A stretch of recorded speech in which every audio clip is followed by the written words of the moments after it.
Today we come here to look at the purpose and meaning of life and death, to see what is there that make us believe and make us think that life has values and life has a purpose, and what we should do in order to live a good life, happy life, and even a happy death. So today we're going to record the life of Les. I think that the family know him best. So I looked through the booklet here. There's quite a lot of details, a lot of memory to remember, and also a lot of story, and we're going to listen. So I invite everybody to be patient and listen attentively to the story of this wonderful man, and we're going to bring us home with us, whatever that we can follow, and we can duplicate what he did, because of the goodness for us and for everybody. Clifford Leslie Holland, known as Les, our grandfather, was born on the 31st of January 1931 to Clifford and Dora Holland. He was born and began his life in Eden on an oyster farm owned by his family on the Nullika River. He was the youngest of two children, himself and Isabel. During the Depression, Grandfather Hill moved his family to Orange so he could continue to work. Grandfather attended school there for a couple of years before they moved again to settle in the Illawarra. They began life in Fig Tree before finally settling in Cringilla. Grandfather went to Christian Brothers School, which is now Edenrise College. He loved boxing and motorbikes. Grandfather boxed himself until he lost the match and realised it hurt. Then he developed a love of basketball. In his younger years, he was kicked out of the local dance hall for being drunk on port wine with his best mate, Alan Lawless, not before showing the girls his dancing flea joke. One day in 1949, while walking up Crown Street in Wollongong, he laid eyes on a beautiful young lady, Cecilia Mayhew, who would become his wife. She was window shopping, and he casually walked up to her and told her the outfit would look absolutely stunning on her. That was the beginning of a love that lasted 72 years. They courted for 2 years before they were married. During this time, Grandfather would catch the train from Cringilla to Corrimal to see Nan. Grandfather told us he would make that time last as long as possible, which meant he often missed the last train home and would walk from Corrimal back to Cringilla, but it was worth it to spend every moment he could with her. During this time, Nan began playing netball and Grandfather found his love of basketball. He started playing for the Mormons and was quickly spotted for his talent. Grandfather had numerous clippings from the newspaper talking about him and how talented he was, even documenting the fight he had on the court. Maybe he missed the boxing career after all. Nan would be there to watch his games, even drugging their daughter Beverly during the grand final match. Grandfather was approached and asked to relocate to America to continue his basketball career. However, Nan was 7 months pregnant with their third child, Daryl, and the move at this stage with 2 children and one on the way was not to be. Grandfather married Nan on the 28th of July 1951 at St. Colin Hills in Corrimal. The night before the wedding, Grandfather went to see his new bride. Nan met him outside behind the shed, as her mother was very superstitious and she did not want to know that Grandfather was there.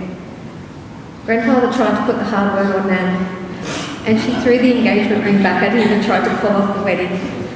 The family were frantically trying to work out what had happened, as Nan was in tears and telling everyone the wedding was off. They finally discovered that grandfather had been there, and he had come clean about what he had done. Obviously, everything worked out for the best, as they were married and began their lives together. On their wedding night, they stayed at the old pub in Dapto, which was newly built at that time. Nan still made him wait until the early hours of the 29th before she gave him to him as a punishment for trying to get in earlier. They were picked up next day by grandfather on the hill, who drove them to Sussex Inlet for their honeymoon. Grandfather told us that Nan could not look his father in the eye for the whole trip.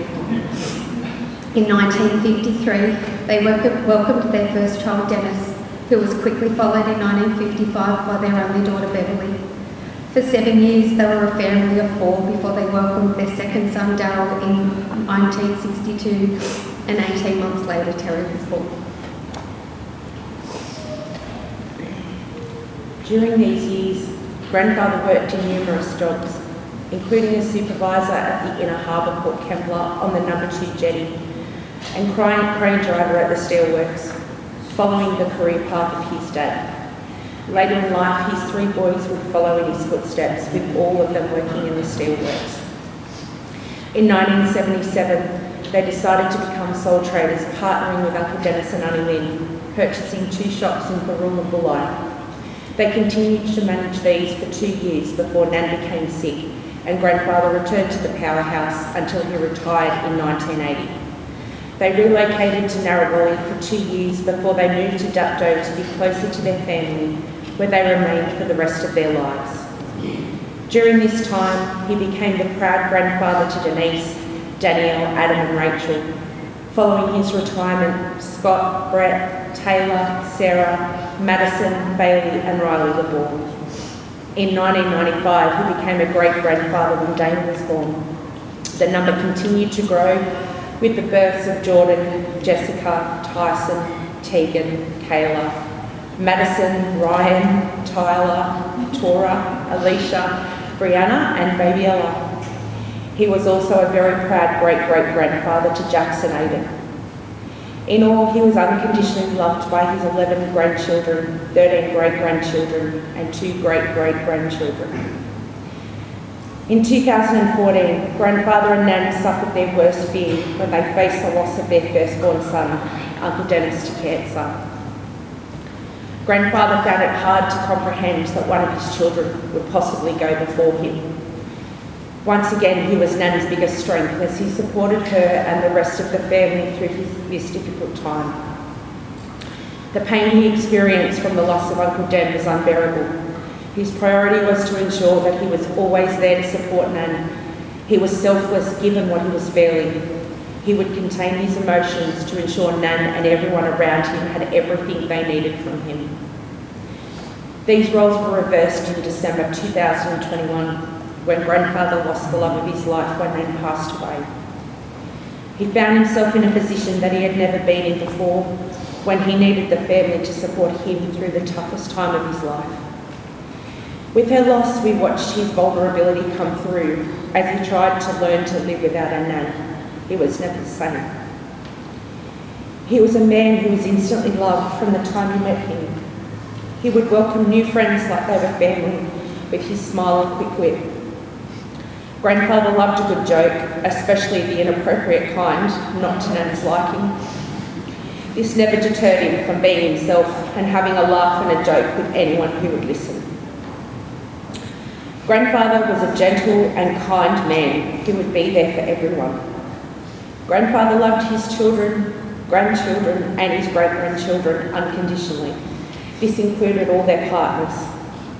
He was not afraid to tell his family just how much they meant to him. After Nan passed away, he would express his feelings even more than he did before. We always knew we were loved by grandfather, but now he would make sure he would tell us every time we seen him.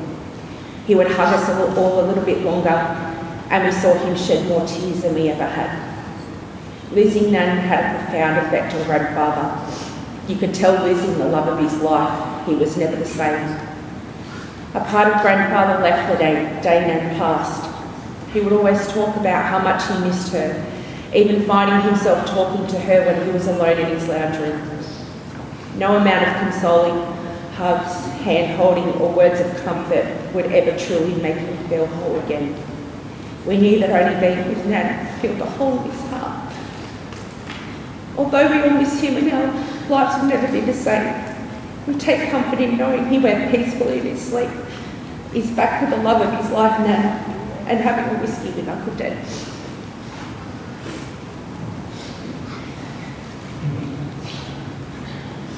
I'm just reading a poem titled, As I Look Up to the Skies Above, author unknown. As I look up to the skies above, the stars stretch endlessly, but somehow all those rays of light seem dimmer now to me.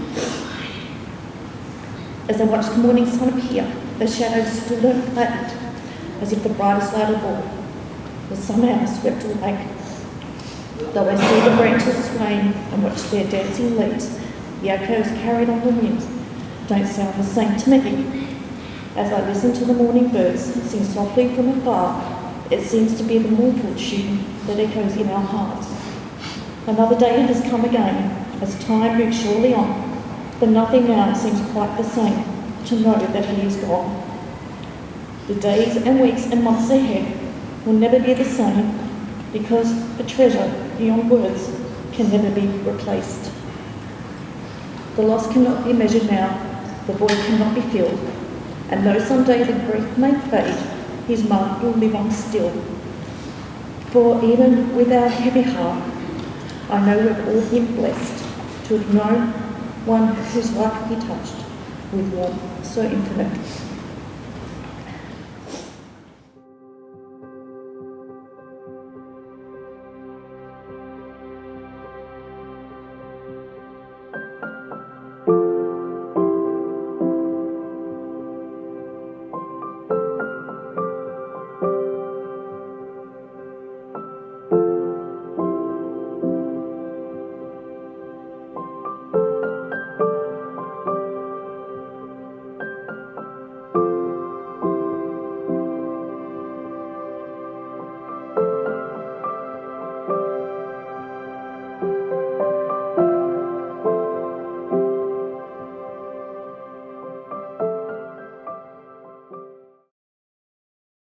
A reading from a letter of St. Paul to the Philippines. Jesus will transfer these wretched bodies of ours to be like his glorious body. For us, our homeland is in heaven, and from heaven comes the Saviour we are waiting for, the Lord Jesus Christ. And he will transfigure these wretched bodies of ours into copies of his glorious body. He will do that by the same power with which he can subdue the whole universe. This is the word of the Lord. Thanks be to God.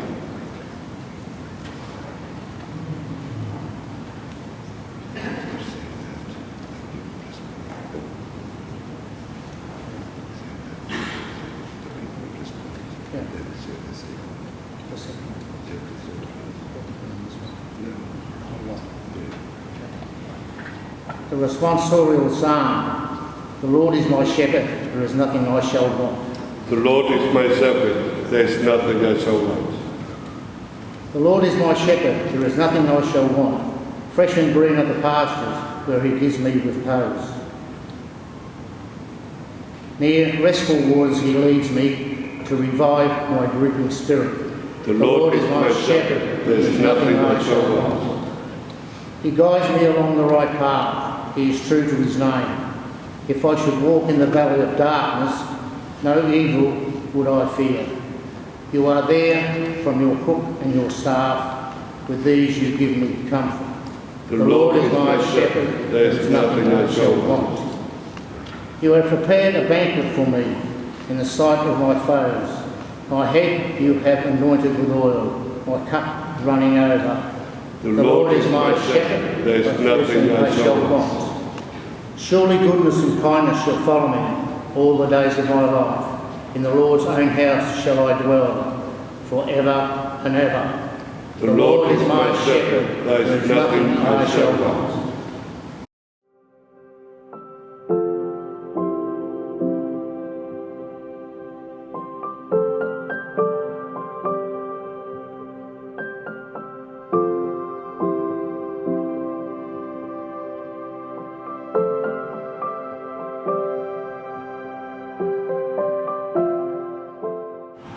Good afternoon to my family and friends, and apologies, we missed a couple of the proceedings, so we're just going to skip back to that now. I'd like to share with you a letter that my mum wrote from my grandfather, her mum, after his passing. 22nd of March 1955 was the luckiest day of my life, as I was born to the greatest parents I could ever have wished for. My mother was a stay-at-home mum, and my father gave my brothers and I everything we ever needed and more. We had a fantastic childhood. Dennis and I enjoyed holidays every year in Queensland. We enjoyed broken down cars and water flooding through the tent while camping. Dennis and I would always remain dry and warm as Mum and Dad made up a bed in the trailer.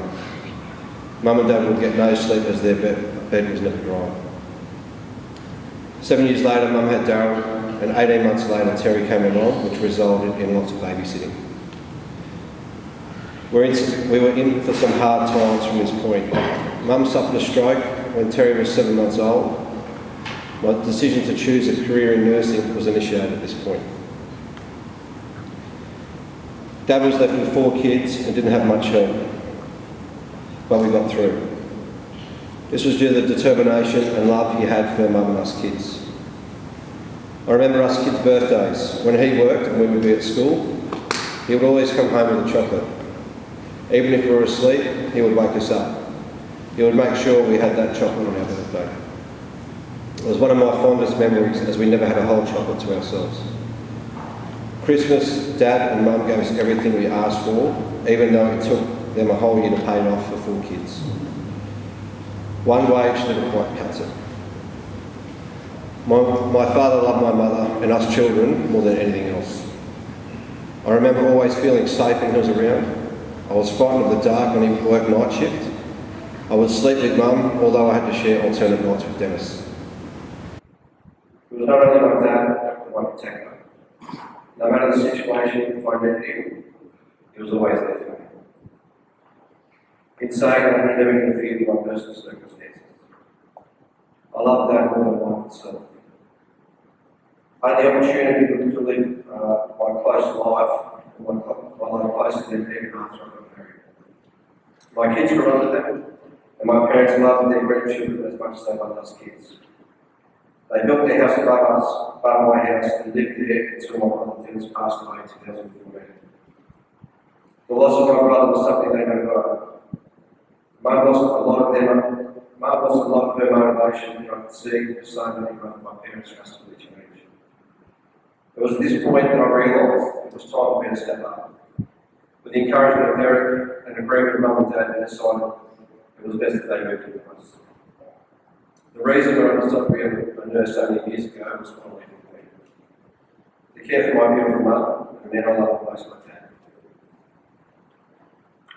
Several years I enjoyed the privilege of nursing and taking care of him. A little over 12 months ago, I was faced with the challenge of dealing with Mum. The love of his life and part of 73 years.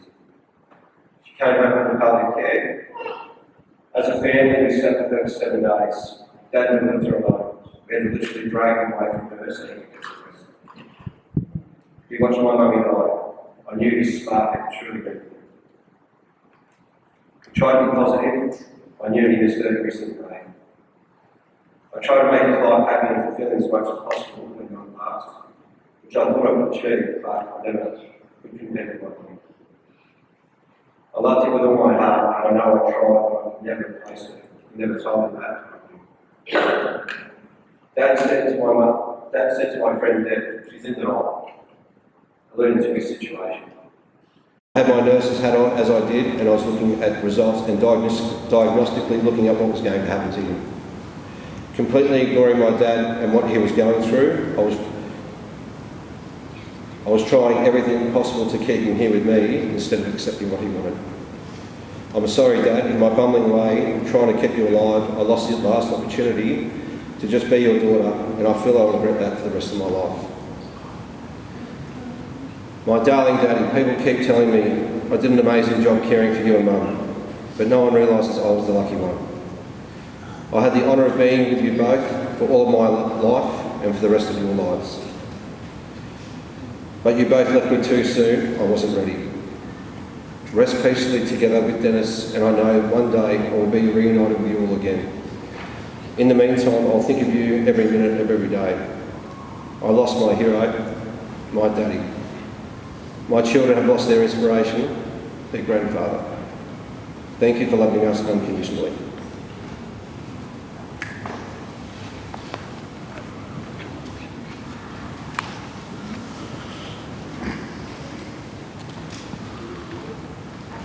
So I'm just going to read out some tributes to grandfather from all of us grandchildren. So we've all had submitted something small. I'll try and be as quick as I can.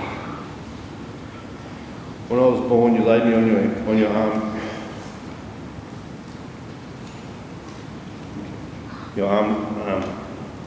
When I was born, you laid me on your arm, head nestled in the palm of your hand, and my feet barely reached down your foot. Reached down your forearm.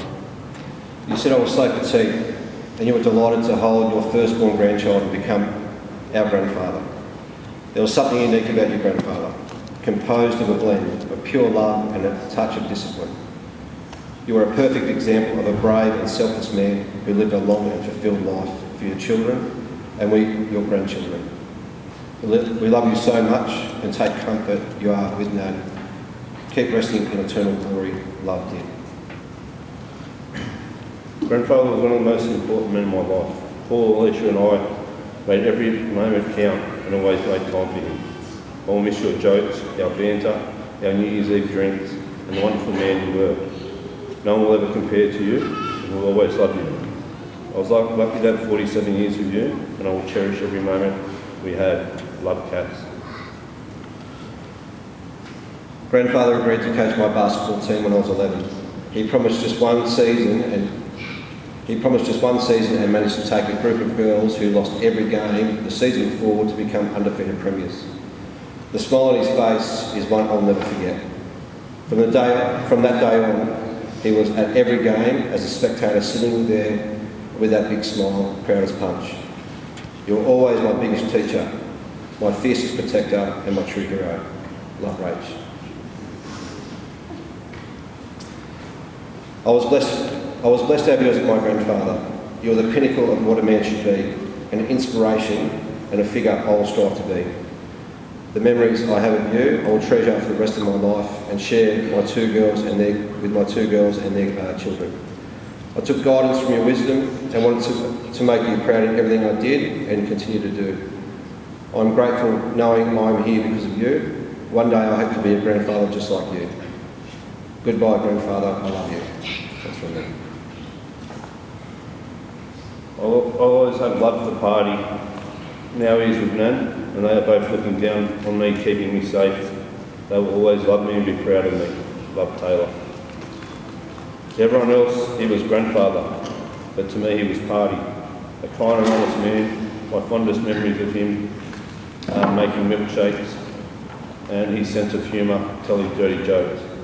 I also like telling him about his family history and telling me things. Love, Sarah. There's a lot I'm going to miss now that you're gone. Your laugh, smile, the outrageously dirty jokes, but most of all, our weekly whiskies. Whiskey Wednesday will never be the same. I'll still have a drink for you every Wednesday. I know you'll be gone beside. I love you, grandfather, and I'll never forget the times we spent together. Like that. Soon I'll be sailing far across the sea. While I'm away, please remember me. Love, Maddie, Bailey and Riley. Grandfather will always be grateful for the time we were lucky enough to spend with you and we will always love you. Tyson and Aiden.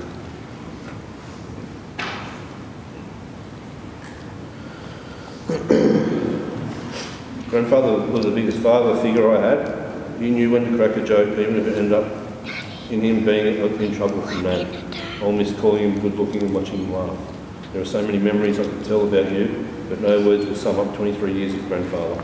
He was an extraordinary man and taught me what a gentleman is. I'll miss you every day, grandfather. Love, Jordan. Grandfather, thank you for always putting me in the right directions in life. Thank you for your stories and guidance. I will miss the jokes you would crack, the way your eyes lit up when you would speak about Nan, but I'm mostly going to miss walking into Mammy's house and hugging you straight away. The past 23 years, you and Nan are all I've ever known, and now you are both in a place of peace. It makes me happy to know you are back with Nan. I will forever treasure your memory, and I'm looking forward to having a whiskey with you when it's my time. Love, Jess. Grandfather, the bond and love that I form with you will be cherished in my heart forever. From you taking my hand and asking, are we still getting married, to your random wise sayings and dirty jokes. Some of these jokes were told in the presence of Nan, who would respond with a "shut up, Dad," and a roll of the eyes. I'll never forget the times we shared drinking honeycomb shots and whiskey, sometimes more than we should have. These moments mean the most to me. I love you, Grandfather. Club Tegan. Grandfather, thank you for being the person you were to me. There are too many things for me to mention that I'll miss you about you. I'm finding it very hard to accept that I'll no longer see you again, that you are gone from me forever, that there will be no more special moments we will share together. So for the last time, while I'm in your presence, fly high, handsome, you are forever in my heart, Grandfather. I love you, love Kayla. Thank you for all the good memories from my childhood that I'll forever love and remember. I'll miss you a lot, but you are with Nan again, so that's good. I hope you are happy up there and watch over me. Some of my favourite memories of you and Nan is when I would go into your lounge room to say hello to both of you, and you would bring out lollies and let me eat as much as I could. I love you and I'll miss you forever. Thank you for being such a good influence on my life. Love, Madison. Grandfather, I'm happy with all the great times we have had together. I'm sure Nan will be very happy to have you in heaven with you, to have her with you in heaven. You're a kind person, you always treated us nicely. I already wish you loved mine. I called him grandfather, but he was my great-grandfather, and to be honest, he was pretty great. 2 days before Christmas, my mum and my nan and I went to visit him and my family. When we were leaving, I didn't think it would be goodbye forever. Love, Tora. Grandfather was very sweet to me. He always hugged me tightly when I came to visit. I loved his kisses, and when he gave me orange lollies, it was the best. I love him. Love, Alicia. I love Grandfather. When he goes to heaven, I want him to get me an Uggie. He always gave me lollies. Love, Jax. Mummy and Daddy put a picture of Nanny at the top of our stairs. We have a spot there for you as well. We love you, and I know Mummy and Daddy will never let us forget you. Tell Nanny we're okay. We can get lollies from Mummy now. Love, Brianna and Ella. I have too many memories of you, so picking a highlight moment for me was impossible. You're one hard old bastard who was loved by all that come in contact with you. I wish you could someday be half the man you were. I truly hope there is a place up there, and you found Nan on Thursday morning. I love you. And this is an Irish prayer. May the Irish hills caress you. May her lakes and rivers bless you. May the luck of the Irish enfold you. May the blessings of St. Patrick behold you. Storm lap shan at Hern, which is Gaelic for farewell, Grandfather.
before we go our separate ways, let us take leave of Les. May our farewell express our affection for him. May it ease our sadness and strengthen our hope. One day we shall joyfully meet him again, when the love of Christ, which conquers all things, destroys even death itself. In silence, let us pray for him.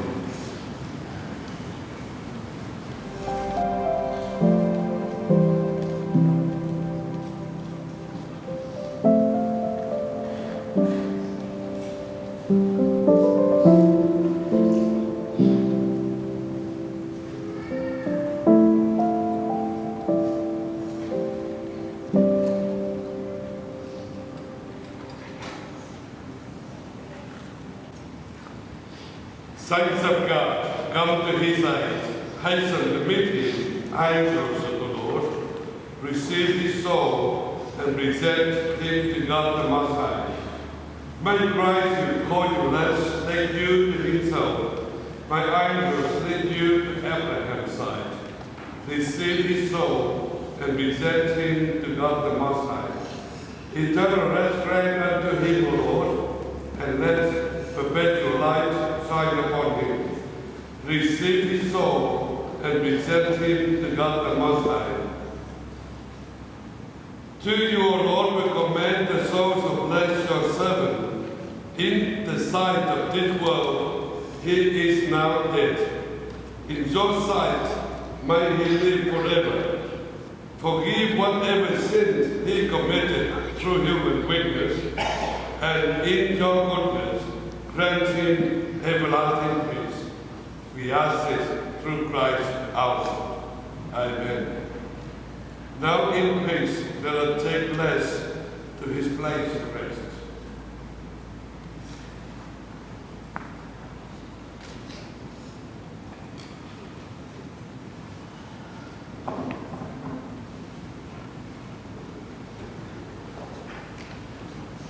Jesus said, whoever believes in me, even though that person dies, shall live.